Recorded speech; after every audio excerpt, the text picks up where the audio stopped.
Bismillahirrahmanirrahim. Faslun wa mimma asil aini an-nazru ila nisa al-ajnabiyat.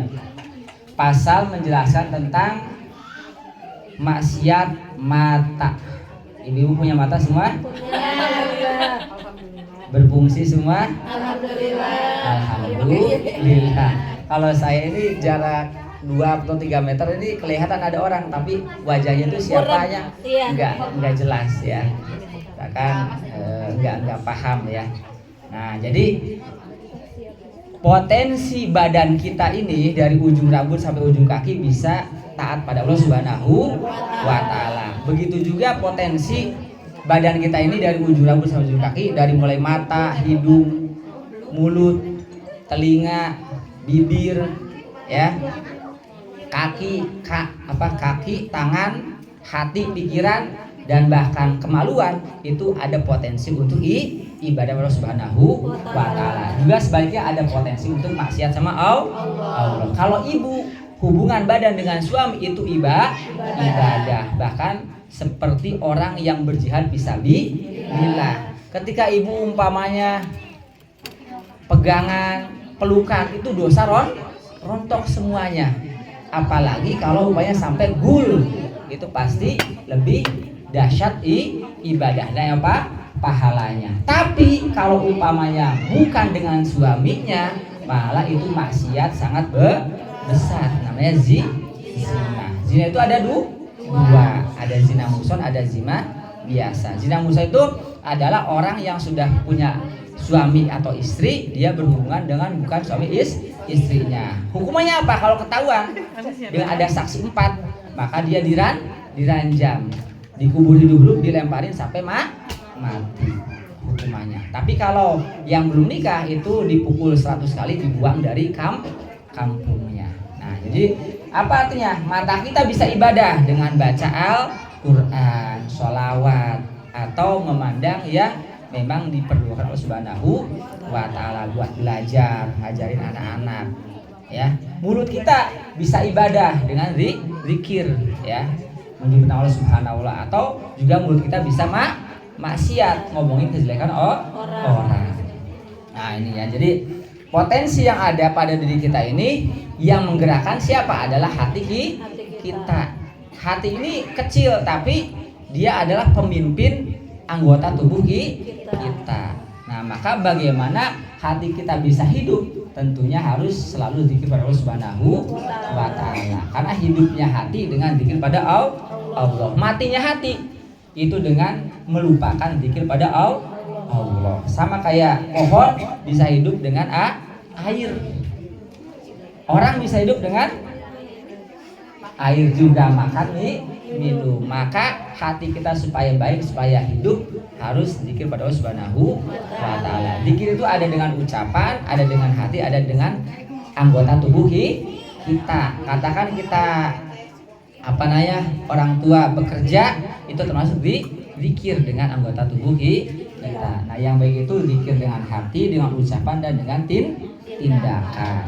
Nah, kebanyakan kita ucapannya iya tapi hatinya lupa berzikir, tindakannya lupa berzikir ya. Katakan subhanallah tiap hari tapi maksiat jalan. Nah, ini namanya apa?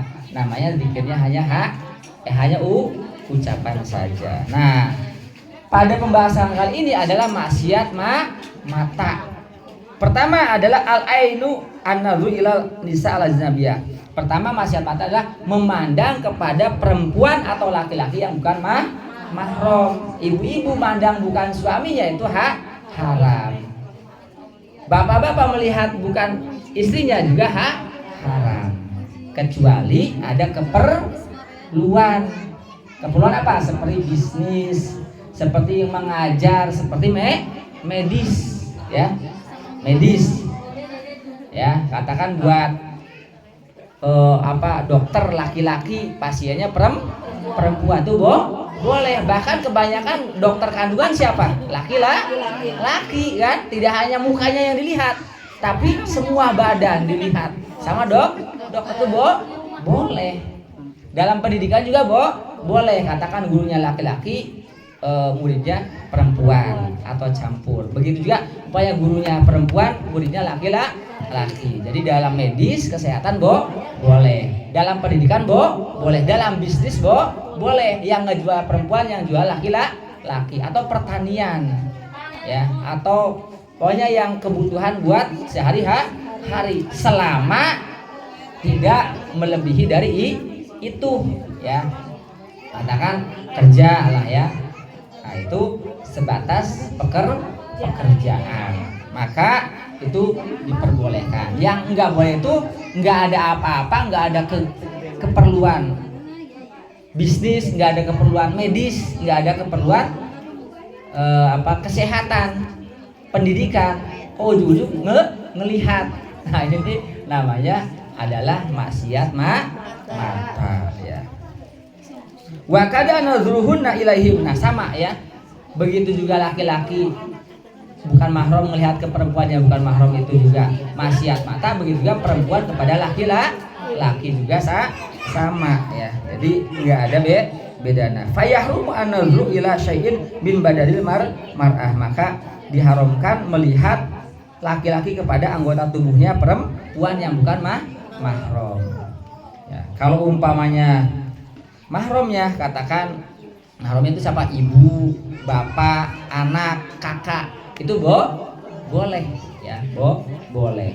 Tapi kalau umpamanya bukan, maka tidak diperbolehkan selain wajah dan telapak tangan ya. Jadi ini kalau umpamanya wajah dan telapak tangan itu boleh dalam kepentingan tadi medis, pendidikan, sama apa tadi teh? Pendidikan, medis, sama bisnis ya, atau perniagaan.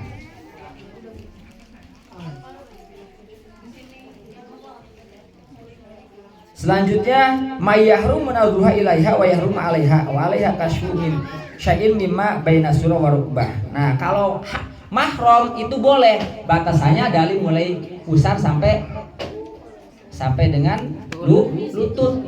Ya, jadi kakak ibu, bapak ibu ya, yang mahram kakak adik itu boleh selain pusar sampai dengan lutut. Ya, dari pusar ke atas boleh. Kalau mahram, katakan anak, bapak, adik, kakak, ya itu boleh. Di atas pusar, di bawah lutut. Tapi kalau di bawah lutut pusar sampai dengan lutut enggak boleh.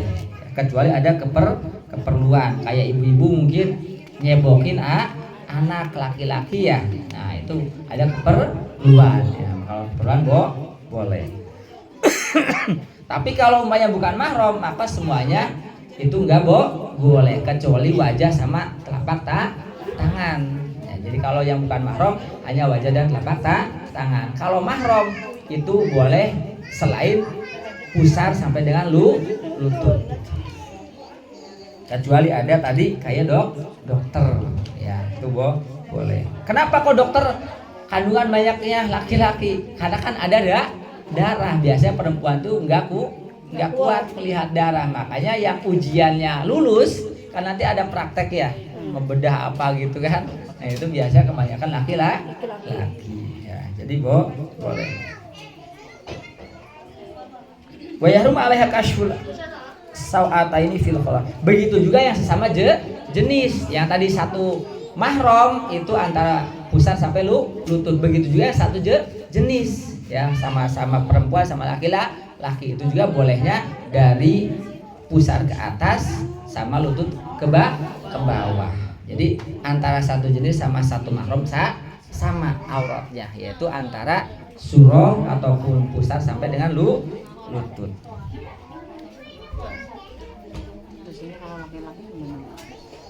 Sama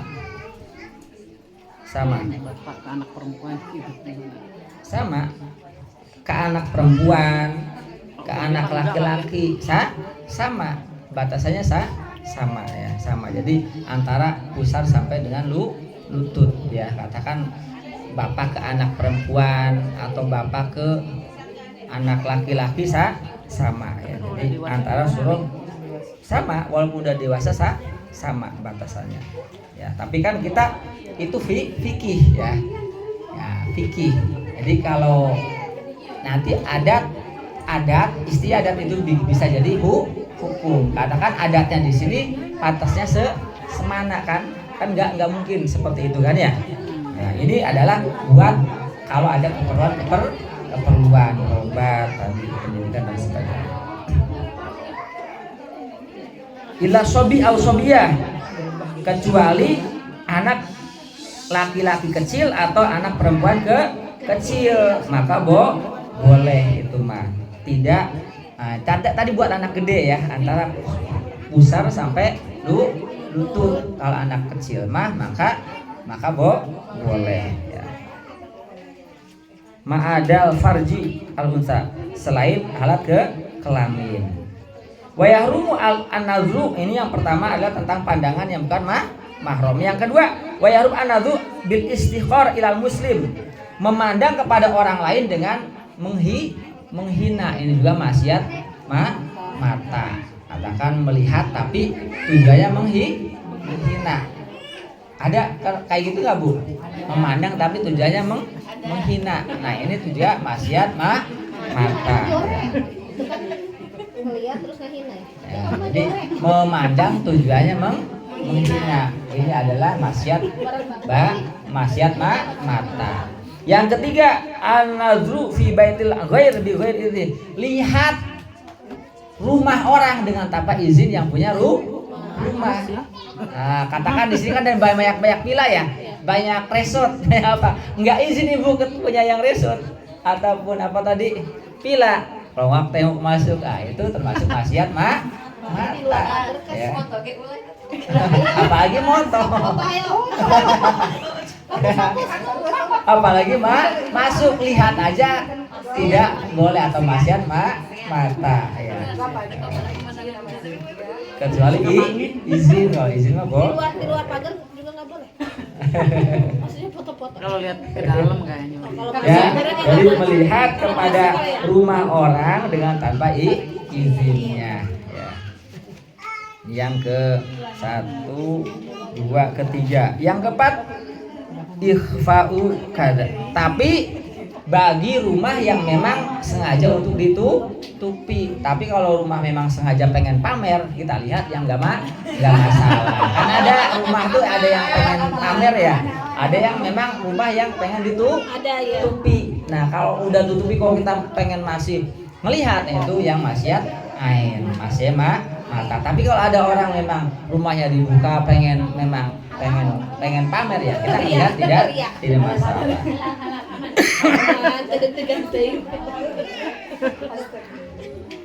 Yang keempat, wa musyahadatul munkir idza lam yunkar, yaitu yang keempat adalah melihat kemungkaran atau kemaksiatan. Jadi melihat orang maksiat kita lihat, itu termasuk adalah maksiat. Ada orang lagi lagi ngomongin orang, kita lihat. Nah, itu termasuk lihatnya aja maksiat, apalagi nimbrung udah lebih maksiat ya. Melihatnya aja maksiat, melihat orang maksiat itu maksiat, apalagi terlibat nimbrung, apalagi paling seru umpamanya yang ngomong di situ baru masuk tapi rame. Nah itu ya. Jadi ini melihat ke maksud adalah maksiat. Dalam yungka wa yu'adziru wa yufaqihu. Nah, juga termasuk maksiat adalah ketika kita melihat kemungkaran, kemaksiatan, tidak dalam hatinya tidak ingkar. Jadi kita kalau melihat orang lagi maksiat, kita dalam hati harus ingkar, harus menyatakan tidak setuju. Dalam hati harus bilang enggak setuju. Kalau kita sampai enggak ada pikiran enggak setuju, itu termasuk juga maksiat ain, maksiat mata. Jadi sebenarnya ibu-ibu, kalau bagi ibu-ibu atau bagi suami yang enak itu kalau mata pengen ibadah adalah melihat pasangan diri sendiri. Ibu lihatin suami aja terus ya. Itu ibadah. Ya, apalagi sampai pegangan, pelukan, itu rontok, dosa dosanya semua ya. Apalagi sampai hubungan badan itu seperti berperang di jalan Allah, sahid ataupun sabilillah. Jadi intinya adalah maksiat mata memandang yang bukan mahram. Yang kedua memandang dengan tujuan menghina. Yang ketiga memandang punya orang dengan tanpa izin orang lain. Yang keempat memandang orang maksiat. Nah, yang kelima memandang orang maksiat nggak ada ingkar di dalam hati ya. Jadi mangga dipergunakan tidak hanya mata, anggota tubuh kita untuk ibadah Allah Subhanahu wa taala. Jangan sampai ada celah kita bermaksiat. Tapi memang manusia makhluk khotawan wanisian. Manusia itu tempat lupa dan dosa. Sebaik-baiknya orang yang berdosa adalah orang yang mau taubat. Nah, kita sekarang maksiat ya, umpamanya ngomong orang, kita taubat. Taubatnya sebenarnya udah ibu lakukan dengan wudu. Wudu itu kan maksiat mata dihapus dengan wudu. Maksiat hidung dihapus dengan wudu. Maksiat mulut juga dengan wudu. Maksiat tangan dengan wudu. Maksiat kaki juga dengan wudu. Sebenarnya Allah Maha Rahman Rahim, tinggal kitanya berusaha jangan sengaja untuk maksiat. Kalau enggak sengaja Allah Maha Pemaaf ya. Kalau ternyata sengaja ya kita harus sengaja juga taubatan nasuha ya. Jadi enggak ada manusia itu yang tidak berdosa ya. Siapapun ya itu pernah dosa. Nabi Adam pernah berdosa sama Allah apa? Makan buah khuldi. Nabi Musa pernah berdosa umpamanya membunuh Bani Israel ya, atau pengikutnya Fir'aun. Nabi Sulaiman pernah pernah berdosa karena jatuh cinta pada istrinya panglima perangnya. Tahu nggak ibu-ibu istrinya Nabi Sulaiman berapa? Katanya itu para ulama mengatakan istrinya ada 1000. Istrinya 1000, anaknya berapa coba? Nabi Daud 700. Nabi Daud kan bapaknya ya, anaknya namanya Nabi Sulaiman. Kalau zaman dulu asal suka sama suka bisa jadi suami istri. Makanya Islam itu penyempurna agama sebelumnya maksimal maka 4. Jadi ceritanya Nabi Sulaiman itu melihat siapa? Melihat seorang perempuan cantik. Dia di dalam hati pengen mengistrinya dia. Ternyata itu adalah udah punya suami, yaitu adalah panglima perangnya. Akhirnya Nabi Sulaiman mengatakan ke panglima perang itu, kamu berperang sana ke negara yang jauh. Tujuannya supaya mati, agar nanti perempuan jadi janda mau dinikahin. Ternyata menang ya. Nah ini jadi semua orang itu ada pernah berdosa. Cuman sebaik-baiknya pendosa adalah orang yang mengakui salah dan mau taubat sama Allah Subhanahu wa taala. Ya, oleh karena itu, ayo kita punya komitmen menggunakan anggota tubuh kita untuk ibadah Allah Subhanahu wa taala. Ketika kita terpleset melakukan maksiat, dosa namanya, maka kita harus bertaubat kepada Allah Subhanahu wa taala. Kalau itu hak Allah, tapi kalau hak adami ya harus minta maaf sama orang yang bersangkutan. Ini aja ibu-ibu, mudah-mudahan anggota tubuh kita terhindar dari maksiat. Mudah-mudahan anggota tubuh kita semua kita maksimalkan untuk ibadah Allah Subhanahu wa taala. Terima kasih, mohon maaf. Assalamualaikum warahmatullahi wabarakatuh.